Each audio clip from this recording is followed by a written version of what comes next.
time. So Terra founder Kwon has announced, in fact, he's done something pretty interesting, which has a lot of people split in terms of what he's doing around Avalanche. Yes, for those who don't know, Kwon was basically building out his Bitcoin reserve, right? He wanted to back his algorithmic stablecoin Terra Luna using the Bitcoin reserves, and he was buying up Bitcoin, and everybody in the crypto space thought this was a genius stroke. But over the last few days, he's announced something with Avalanche that has those very same people a little bit concerned, I may even say. If you want to find out what that is and more, we're going to cover all of that and my perspective in this video, so smash the like button.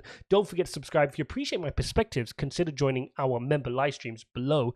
Links in the description, ijaz.uk/member. We're going to jump onto a member live stream straight after this video. So let's take a look at what he said. And what he said, well, what he did was he bought 200 million in Avalanche tokens. Yeah, so the Luna Foundation Guard, also known as the LFG, people will call it, bought 100 million in AVAX using the UST stablecoin. And then they did another 100 million on the OTC market in Luna for the same value in AVAX. So basically, they bought 200 million in AVAX to bolster their reserves. But what is the problem with that? Well, we've also seen Kwon tweeted out a thread around TerraVax thesis, and he went and started praising Avalanche. Today, no one can deny that Avalanche is one of the most exciting ecosystems in Web3, blah, blah, blah. He then goes down and says, but the future is even brighter for Avalanche. Every bull market, we are reminded of a need for a horizontally scaled future as block space gets clogged and monolithic chains struggle. Very interesting. He continues, he keeps going. He then starts talking about the fact that he's going to start buying Avalanche. Now, that wasn't the only tweet thread he posted. He also posted another, which is very interesting. I'm going to come on to why this is interesting. But he also spoke about how when he started 5 years ago, as if that was ages ago, Terra, was the only algorithmically backed stablecoin, the UST. He's saying since then it's become the industry standard, and he lists how you've got the USN by Near Protocol, you've got Thor.USD by Thorchain, you've got Frax Finance, you've got Silk by Shade Protocol, USDN by Waves Protocol, etc. He's basically saying there's a whole bunch of other algorithmically backed stablecoins, and now he's then mentioned, and he actually, very nobly of him, mentioned that we should come together. Instead of worrying about competition, we should strive to raise as many communities together, right? Now, what's the issue with this? Well, let's take a step back. So he builds this algorithmically backed stablecoin. It's a great move. 5 years ago, he was the innovator. He built this out. Everybody gave him the props for it.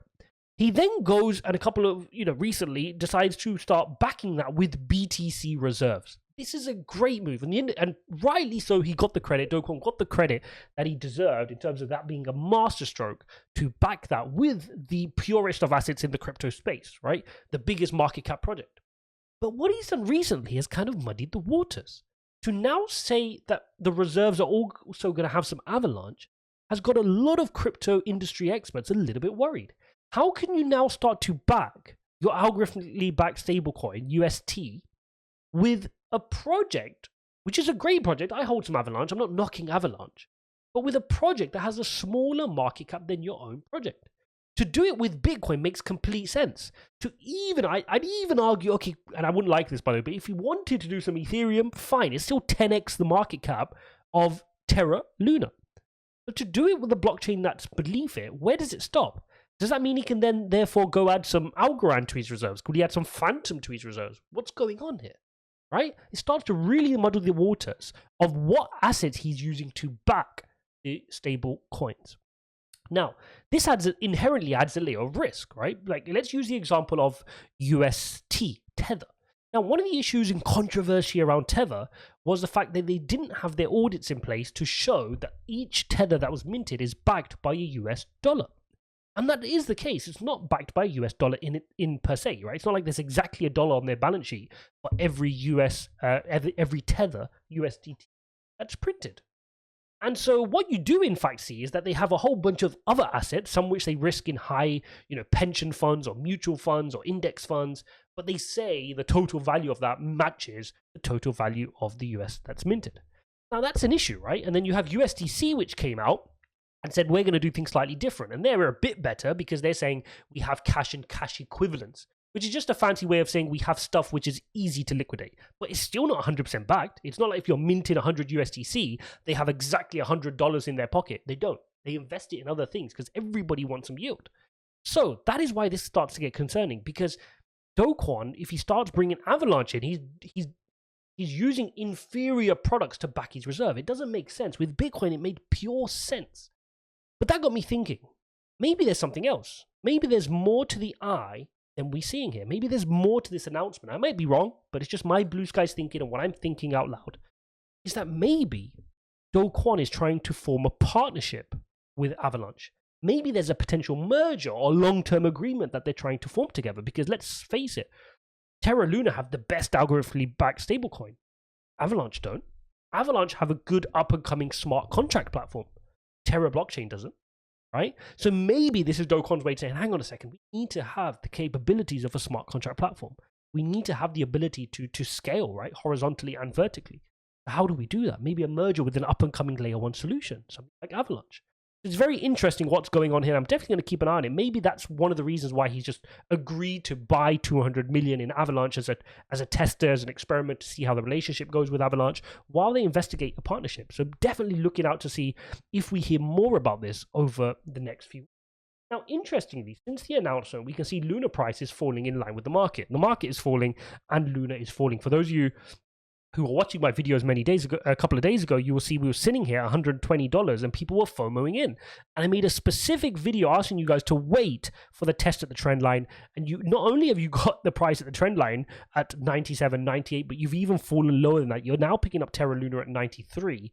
And this is a beautiful retest. So if I come onto the EMA ribbon, you can see it can even come a little bit more down to $90 here to get a full test of its EMA ribbon. These are beautiful buys. If you're able to pick on the pullbacks in these moments, then you've definitely got the right idea in terms of DCA and accumulating for the long run. That is how you build out a position. Now, we know Bitcoin is heading to a precarious position, so there could be more downside risk. We're not saying that. Bitcoin could fall from the bottom of this wedge, as I've been warning, and that could cause more suppressed markets for a longer period of time, because this is not great that we've fallen back into this wedge at all. Now, Avalanche reacted a little bit more positively to the news. It was moving up. Obviously, the market has brought it down since, but it's reacted positively to the news. Of course, if you had a bigger blockchain, a very popular blockchain like Terra, buying $200 million in Avalanche, that's going to have a huge effect on the market.